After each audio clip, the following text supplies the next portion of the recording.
Muy bien, bueno, este es el siglo XX antes de Cristo. Vamos a hablar de esta capsulita para darnos una idea de las cosas que nos dejó la historia de la humanidad. Este siglo corrió del año 2000 al 1901. En este siglo muere Noé aproximadamente por ahí por el 1998. Y 2 años después nace Abraham, el padre de la fe. Este hombre tan famoso, tan conocido en las religiones más grandes que hay, llámense musulmanes, judíos, cristianos, todos tienen a este hombre por padre.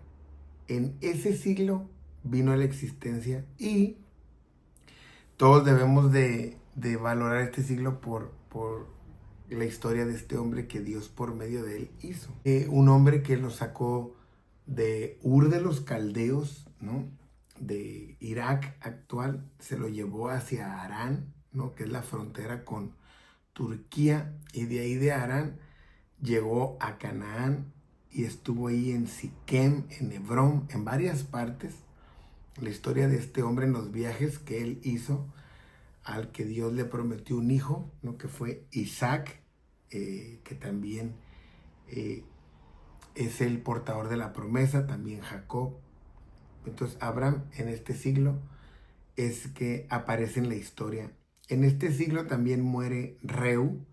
Habíamos hablado de estos hombres que empiezan a ser la generación después del exilio. Viene Serug también en este siglo es que existe. Cuando Dios le da la promesa a Abraham, vete de tu tierra, de tu parentela, capítulo 12 de Génesis. Cuando Abraham ya tiene 75 años, es en este siglo, estamos hablando de cuando muere su padre, que él tiene 75 años en 1921, antes de Cristo les estoy hablando, cuando se separa de Lot aproximadamente 1918, y cuando nace Ismael, ¿no? Que es el padre de los árabes, es también en este siglo. O sea, a partir de este siglo va a haber mucha historia que nosotros podemos profundizarnos, analizarla y nos va a ayudar a partir de ahí en adelante para ir compilando toda esta información y viéndola a la par de la palabra de Dios, ¿no? En 1908 de ese siglo muere también Arfaxad. En ese siglo hay un poema muy famoso de Gilgamesh. O sea, en las hazañas que eran contadas en ese tiempo por todos, en Mesopotamia había existido este Gilgamesh y el rey Chulgi, que era de estas dinastías de los sumerios, ordenó que se contaran estas historias. Este rey Chulgi informaban porque estos acontecimientos eran para que ellos se dieran el crédito hablando de las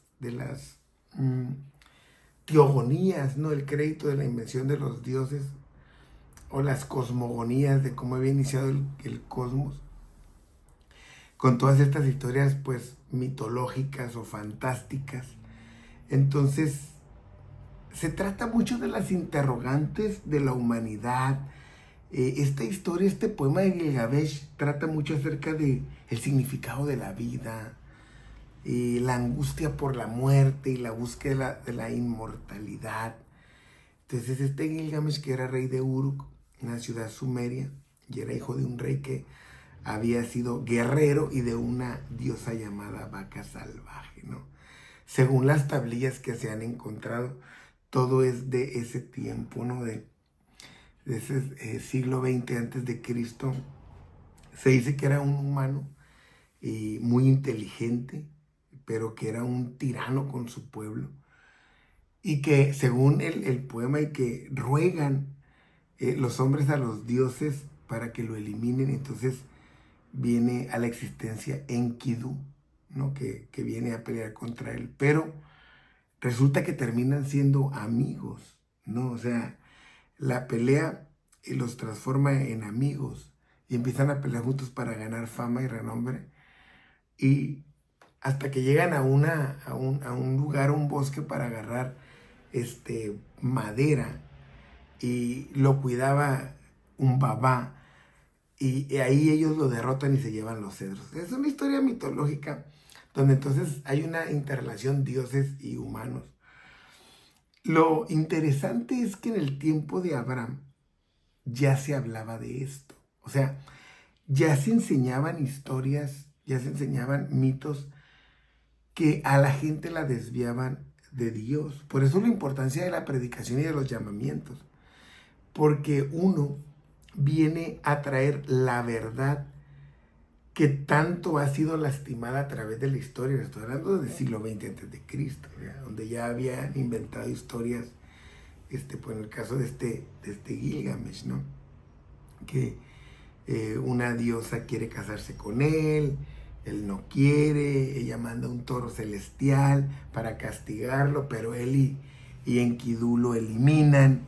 Entonces, luego muere Enkidu, y ahí es donde Gilgamesh va a buscar entonces la inmortalidad, que se llama Utanapishtim, el inmortal, el que fue librado del diluvio, que nosotros sabemos, pues fue Noé. Y él va y le dice que quiere ser inmortal, pero le dicen que no, total que lo mandan a buscar una planta y todo eso. O sea, todo esto ustedes lo pueden buscar, ver y estudiar bien. Pero lo importante es que ya se hablaba esto. O sea, ya había cosas erróneas que se enseñaban, como en este tiempo todavía se enseñan.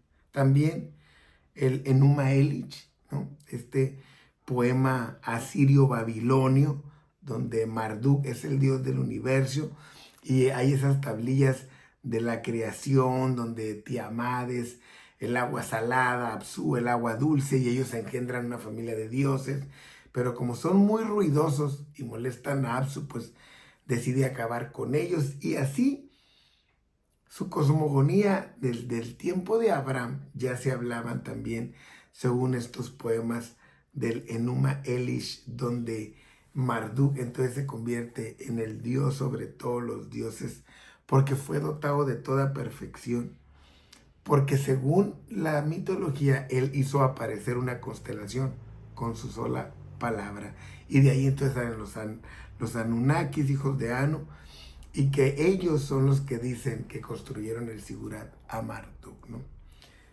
Que esas construcciones idolátricas, nosotros vemos el origen de ellas desde la Torre de Babel. Entonces, todas estas historias en el tiempo de Abraham, como Gilgamesh o este relato de la cosmogonía o este relato de las teogonías, nos van a ayudar en Enuma Elish a entender un poco más por qué ese llamamiento de Dios, por qué el mensaje, por qué el buscar realmente que su nombre fuera predicado. Y esa constante ha sido siempre. En toda la historia del mundo, del universo, ustedes van a encontrar en todas las civilizaciones, en la China, en las Babilonias, en las civilizaciones persas, en todas ustedes van a encontrar que las historias bíblicas eran adaptadas, porque a veces son desacreditadas, porque la escritura, en este caso sumeria, fue encontrada y no habían encontrado un protohebreo para decir que entonces esas historias eran adjudicadas al Dios de Israel, de los hebreos. Por eso ellos se las adjudicaban a sus dioses, a sus mitologías, y ellos simplemente, como eran relatos universales para su tiempo, o sea, las historias eran, todo el mundo las sabía, que había habido un Edén, todo el mundo sabía que había habido un diluvio, que había habido una familia que había subsistido.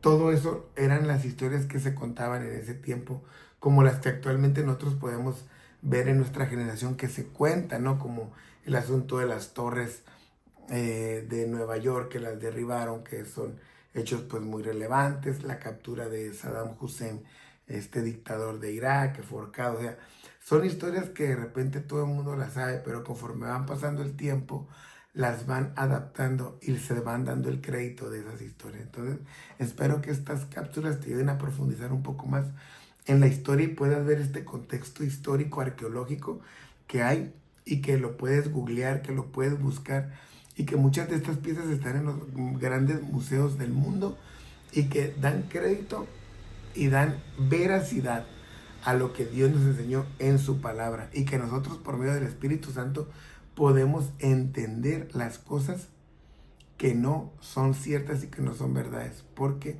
el Espíritu de Dios es el que nos guiará a toda verdad y a toda justicia. Bueno, te invito a que sigamos en estos videos que estoy haciendo acerca de los profetas, en este caso que estoy hablando del profeta Isaías. Que sea de bendición para tu vida y ánimo. Gracias por seguir este canal. Bendiciones.